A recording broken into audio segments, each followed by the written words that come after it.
পরবর্তী ক্ষেত্রে রমিউল এসে বলতে শুরু করে যে ওই 60 এবং 65 যে বিভাজনটা ছিল, যে প্রত্যেককে যেন 3 লক্ষ টাকা একেবারে দিয়ে দেওয়া হয়।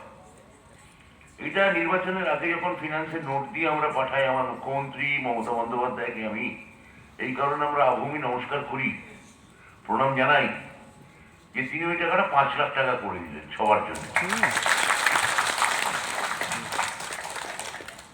রমিউল অত্যন্ত অ্যাক্টিভলি, বা বুবাই ওরা অত্যন্ত অ্যাক্টিভলি সংগঠনটা করে।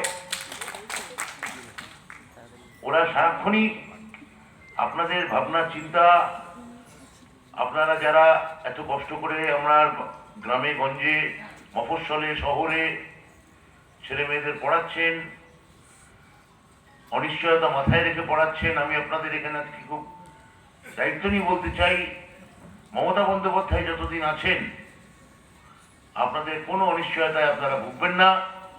আপনাদের সামনের দিনে আপনাদের সমস্ত শিক্ষক শিক্ষিকা ধাপে ধাপে ভালোই হবে, একটিও মন্দ হবে না, কেউ ত্রুটি কোনো হবে না। এটা আমার নেত্রী আছেন, আমার মুখ্যমন্ত্রী আছেন বলে আমি এত জোর গলায় বলতে পারছি, এবং আমরাও শিক্ষা দপ্তর থেকে যেটা যেটা করার আমরা রমিউলকে আগেও বলেছি, বেশ কিছু আমরা সিদ্ধান্ত নিয়ে ফেলেছি। ভোটের এমসিসি চলছে, আমি বলতে পারবো না, বললে সেটা নিয়মকে লঙ্ঘন করা হবে, শোকজ খাবো আমি, সেটা আমার বলা ঠিক হবে না। কিন্তু আপনারা আমাদের জেলায় যারা আপনারা আছেন, কেউ হয়তো হাজি নুরুল সাহেবের জন্য কাজ করছেন, কেউ হয়তো কাকুলিদির জন্য কাজ করছেন, কেউ হয়তো বিশ্বজিৎ দাসের জন্য কাজ করছেন, কেউ হয়তো অধ্যাপক সৌগত রায়ের জন্য কাজ করছেন, আবার কেউ হয়তো আমার বন্ধু নাট্য পরিচালক, নাট্য ব্যক্তিত্ব পার্থ ভৌমিকের হয়ে কাজ করছেন। তো প্রম্পটা লাগে না, আমি লাইভ থেকে অভিনয় করি, তো প্রম্পট না করলেও চলতে পারবে না। তো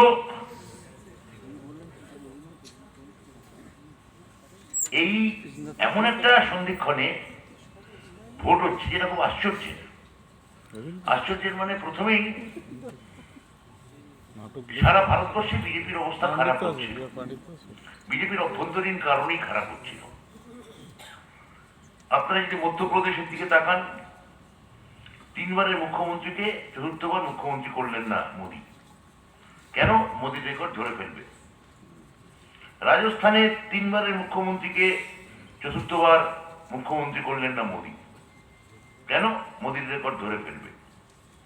ফলে মধ্যপ্রদেশ, রাজস্থান, ছত্তিশগড় এগুলো একটা ব্যাপক প্রতিক্রিয়া হলো বিজেপির অন্দরমহলে। এবং উত্তরপ্রদেশে একটা রব উঠে গেল যে সামনের বার তো 3 বার মুখ্যমন্ত্রী যোগী হবেন। এই সেদিন অরবিন্দ কেজরিওয়াল জেল থেকে বেরিয়ে বলেছেন যে যদি এবার মোদী সরকার ফেরার কোনো চান্স নেই, আপনারা জেনে রাখুন, ইন্ডিয়া গভর্নমেন্ট হচ্ছে, যদি ফেরে তাহলে প্রথমেই আদিত্যনাথ যোগী উত্তরপ্রদেশের মুখ্যমন্ত্রীকে চড়িয়ে দেবে। একে একে পুরনো লোক লালকৃষ্ণ আদবানি থেকে প্রতিমা মহাজন, আমাদের রাজনাথ সিং,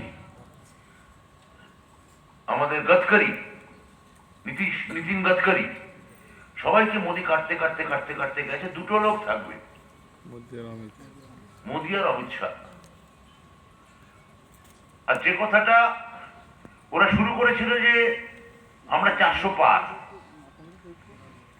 তখন গোটা ভারতবর্ষ বলতে শুরু করলো যে আসলে হকার ছিল তো, হকার, পরে দামটা কোথায় চড়িয়ে বলছে, ওটা আমাদের 150 নামিয়ে আসতে হবে। এখন এই জায়গায় দাঁড়িয়ে বিজেপি সর্বত্র বিপন্ন। আপনারা জেনে রাখুন, উত্তরপ্রদেশে বিপন্ন, রাজস্থানে বিপন্ন, মধ্যপ্রদেশে বিপন্ন, হিমাচলে বিপন্ন, দক্ষিণে প্রায় নেই। বিরোধী সরকার হতে চলেছে এবং সেখানে সব থেকে গুরুত্বপূর্ণ ভূমিকা নেবে তৃণমূল কংগ্রেস এবং মমতা বন্দ্যোপাধ্যায়। এবং জোট সরকার হওয়ার সুবিধা দেখুন, 10 বছর বিজেপি সরকার রইল, এনডিএ সরকার দিয়ে শুরু হয়েছিল, কিন্তু একটার পর একটা যারা শরিক দল বিজেপি তাদের তাড়িয়ে দিয়েছে। চিরাগ পাসওয়ানের দল তাড়িয়ে দিয়েছে, অকালি দল তাড়িয়ে দিয়েছে, অর্থাৎ দুটো লোক থাকবে। কোন শরিক দলকে এখন মর্যাদা দেয় না। ডিএমকে কে তাড়িয়ে দিয়েছে, ডিএমকে। তো এখন যে অবস্থা, ভিডিও করছেন এই যে